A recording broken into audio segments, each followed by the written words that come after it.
Hello, welcome to Vehicle Camera Reviews. Today is something that's quite exciting for me. So all of the cameras I've reviewed on this channel so far I've bought myself, but TwoGuard recently saw some of the reviews and I was chatting with them and they asked if I would like to review one of their new cameras, and this one is from their sister company Campark. So unlike the others that I bought myself, this one was actually sent to me to review. So let's have a look at it together. This is the DC10 Pro camera, which is a 4K dash camera. It's also got a GPS logger and Wi-Fi connectivity, and we'll be testing all of those out in the review. So let's have a quick look in the box and see what comes with it. Obviously you've got your instruction manual, and this one is well written with clear instructions on how to use and set up the camera. Then we've got the camera itself. First thing I noticed actually when I picked this up was how light it was. It's a full 4K video camera. You've got the screen on the back, and we'll look at this in a lot more detail when it's plugged into the car. Have a quick look what else is in the box. It comes with your standard set of fitting tools. So this blue one is for pushing cables into the gaps around the car to hide them, and then these sticky pads are for routing cables around that you can't hide any other way. It's got a couple of different fitters actually. This one is a suction cup for the windscreen, and then you've got the same again but this time with a sticky back. Now something I really liked was the power adapter. The TwoGuards to date that I've tested have come with cigarette lighter power adapters with the USB coming straight out of them. This one's actually got a USB port adapter, so as well as plugging the camera in, you could also plug your phone in, I guess, to charge it. So that's really nice that they've changed over to that.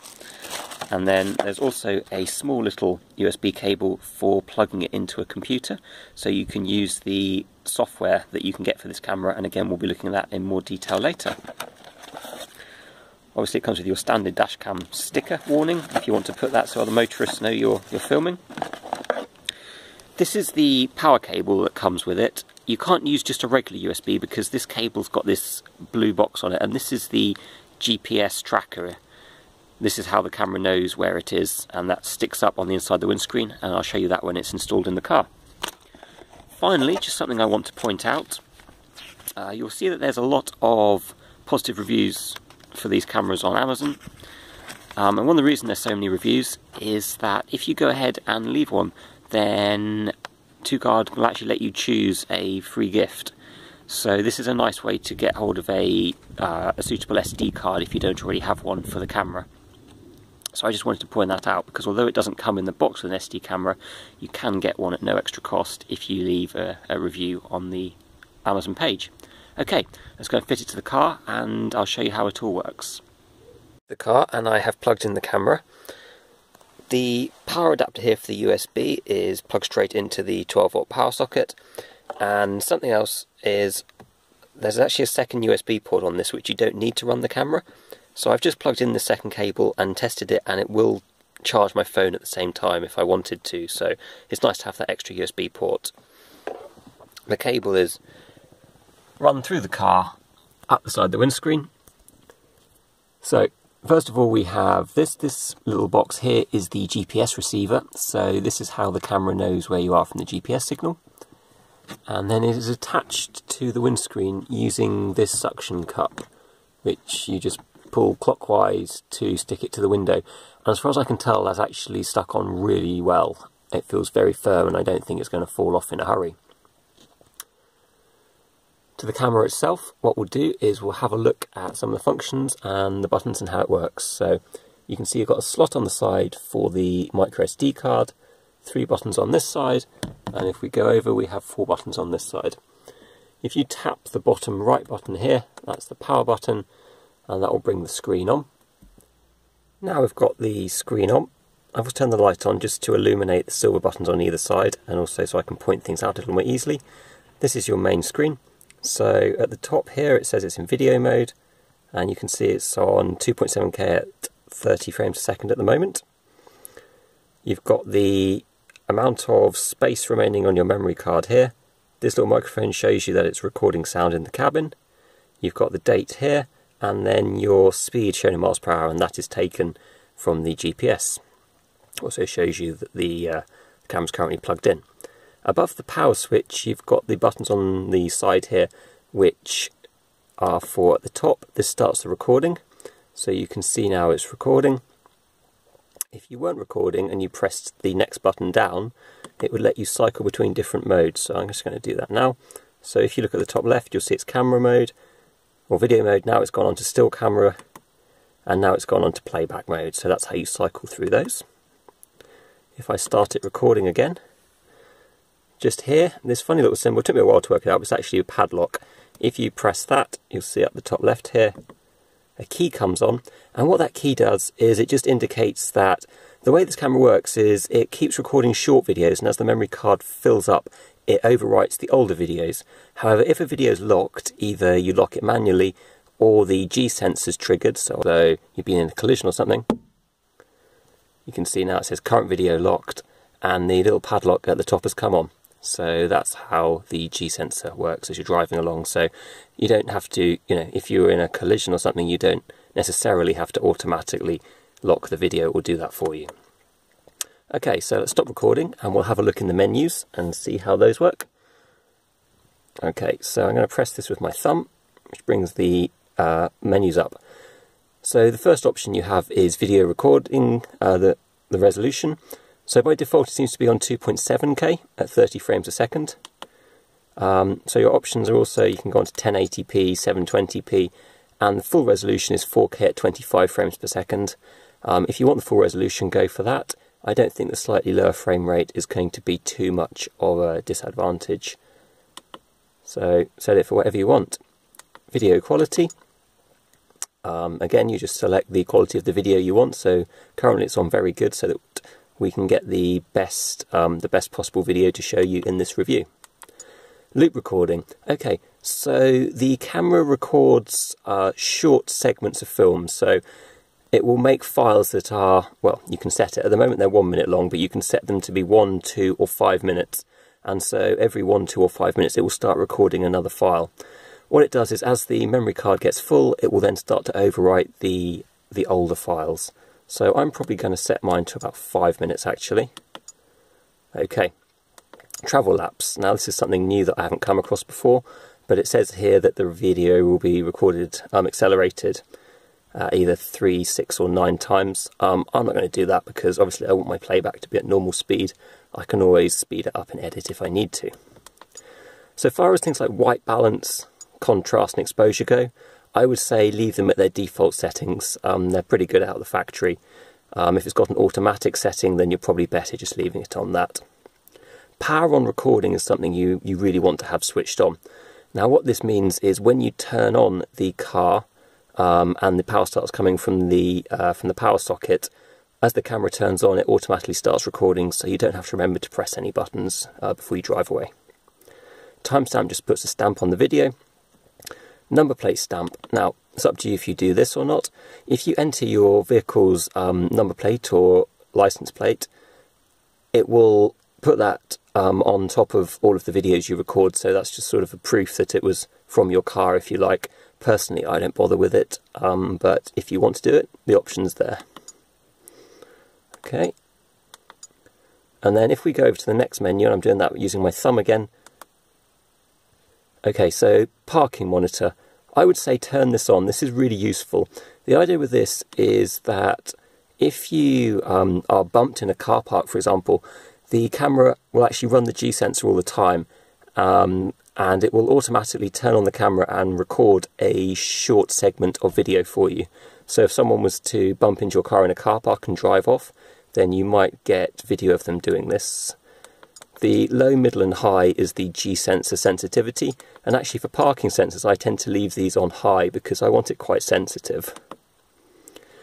The G sensor is an important one. So I showed you earlier the camera automatically locking the video. Now with the G sensor you want it set as high as possible without it triggering and locking videos when you, for example, just go over potholes. So this is something you'll need to experiment with in your car, so it would depend on how firm your suspension is and what the roads are like where you drive. But I would start it usually on medium, or middle in this case it's called, and then move to either low or high depending on the level of sensitivity you need. Recording sound pretty much does exactly what it says. There's a microphone built into the camera and it will record audio inside the cabin. Now, I always leave this on because if I was, for example, to be pulled over by the police for some reason, or there's a road rage incident where someone was being very aggressive towards me, then it's an extra level of evidence for what's happened. However, you should really let passengers in the car know that you're recording sound, just so that they know their conversations are being recorded, and they can ask you to turn it off if they don't want that. Volume and key tone are fairly self-evident. It's just the playback volume and if it makes a noise when you press the button. Now, the light frequency, your options are 50 or 60 Hertz. I've actually just left this set on auto. Here in the UK, street lamps and electricity runs at 50 Hertz. I think in America it's 60, but don't quote me on that. If you've got an auto option on these cameras though, just leave it on auto. It makes life a lot easier. The card info just tells you, so it's 29 gig formatted, so I've got a 32 gig card with 26.8 gigs free. The delay shutdown is if the power turns off, how long does the camera stay on its internal battery for after you've turned the power off? So I just have it on 5 seconds, so it turns off fairly soon after the camera's turned off. Format's the video card. Language is obvious, time and date is obvious. Screensaver is after the camera's turned on, how quickly does it turn the screen off? Now, you can turn the screen on and off by tapping the power button down here. But obviously if it automatically turns itself off, you don't have to worry about that when you pull away. So you can set that to 30, 60 seconds or not at all.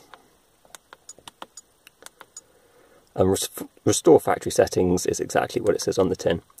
Now, the Wi-Fi hotspot, we'll go into that after this and we'll have a look at how the Wi-Fi hotspot works. But the idea of this is that you can actually connect your camera to your phone using Wi-Fi, so you should be able to view the video files and also control some of the settings. GPS function, well, that's just whether the camera is using GPS, first of all, to record your location on top of the video files, and you need to use the special Campark software to view those, and we'll download that and have a look at that in a bit. But it also lets the camera record your speed, so it will show your speed on the videos as well, which can be useful for proving that you weren't speeding, for example. And your choice on speed obviously is whether you want miles an hour or kilometers an hour. Time zone is probably not important, and the firmware version just tells you what it's running on. Okay, so those are pretty much the settings on the camera. What I'm going to do now is show you the Wi-Fi, and we're going to try and get that working. We're also going to go out and record some video to give you a feel for how the camera records video and the quality of that video. We'll also try out the software that's available on the website. Okay. Okay, so it's time to set up the Wi-Fi hotspot feature on this. According to the instruction manual, I have already downloaded the Campark Go app, but I need to set up the Wi-Fi hotspot first. So you go onto menu, press that twice, then go down to Wi-Fi hotspot, press OK.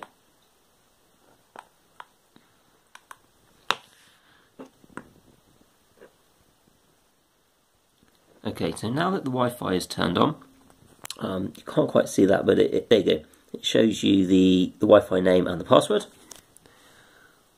Now I go down on this, onto Wi-Fi, and go on the Campark network. So it is 1, 2, 3, 4, 5, 6, 7, 8. Connect.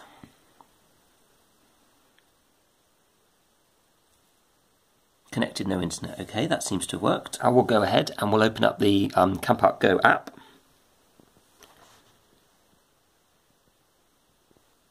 And it wants us to select the Wi-Fi network, so we're now connected to the camera. And unfortunately the app has stopped working.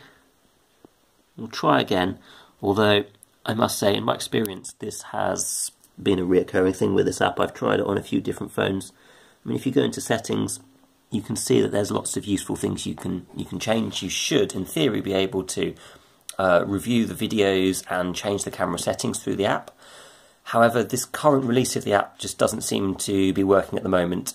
I'm sure that Campark will sort this out in the future. I hope they will, because it's it's one of the main selling points of the camera. But for now, it looks like it needs a bit more improvement. Right, let's have a look at the software for these dash cameras. Now, I'm going to start by saying that I tried to use the desktop software provided on the Campark website, and although it would let me play back the videos, the GPS functionality, G-sensors, etc., they just didn't work. So anyway, 2Guard is the sister company to Campark, so I went on to the 2Guard website and I've downloaded their software because they make essentially the same camera but 2Guard branded, and it seems to work quite nicely. So the way to get it is to go to 2guard.cc, and if you go to download and onto firmware download, then when you scroll down on their website, the one that I found I needed was the 2Guard Go GPS Dashcam player. So downloaded that, it's a zip file, extracted it and installed it, and it gives me this software here. So what we'll do now is we'll go ahead and try and play the video. So this picture quality isn't a reflection of the camera, it's just my computer's doing a lot of things here at once, but you can see it's playing the video on the left. On the right, it shows the route along the Google Maps. So you've got your start and your finish points, and you can also see the car moving along the blue line, which is quite nice.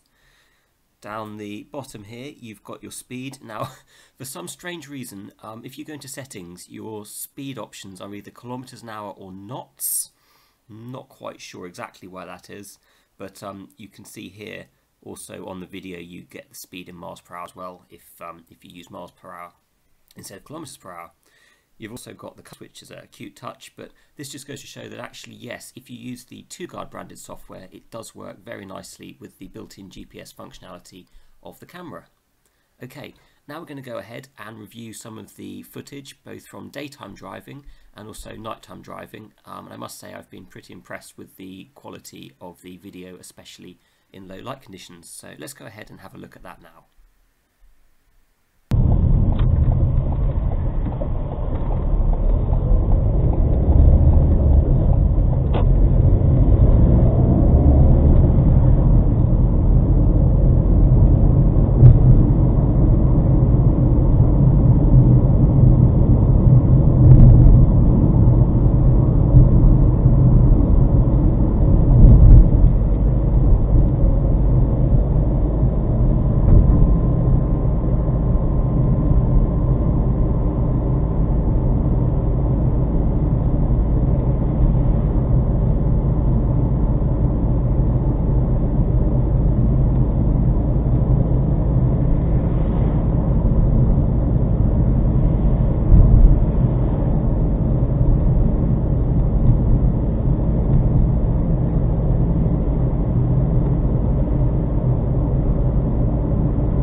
Well, that was my review of the Campark 4K Ultra HD DC10 Pro dashcam. The things I like about this camera really are the hardware side of it. I think it's a good camera. You get a good quality picture both at day and night. I like the fact that it uses the GPS to show the speed that you're going on the video file. I also really liked everything that came in the box. It was nice that that everything you needed was included. The power cable with the GPS unit was a fairly generous length. I didn't measure it, but it's probably somewhere between 4 and 5 meters. I had plenty of cable left over when I was fitting it in the car. I also really appreciated that the adapter for the power came with 2 USB sockets. One other thing I've noticed about this camera actually is, unlike my 2-guard mirror dash cam, it's got a really good internal battery life for the parking monitor. So might even turn on if I give it a shock. But yeah, there you go. So whereas my 2-guard, it really struggles to film more than a couple of seconds of video if the G-sensor's tripped. This one, as you can see, has got a fairly good internal battery, and I really like that. That's useful for protecting your car. But overall, I really like this camera. I'd like to thank Campark and 2-guard again for giving me this camera to review. It's very generous of them, and I hope that you found the review useful. If you'd like to find out about some other cameras that I've reviewed, then there are links on the screen, and you could also go ahead and visit our website, which is www.bestvehiclebackupcameras.com. Thank you very much for watching.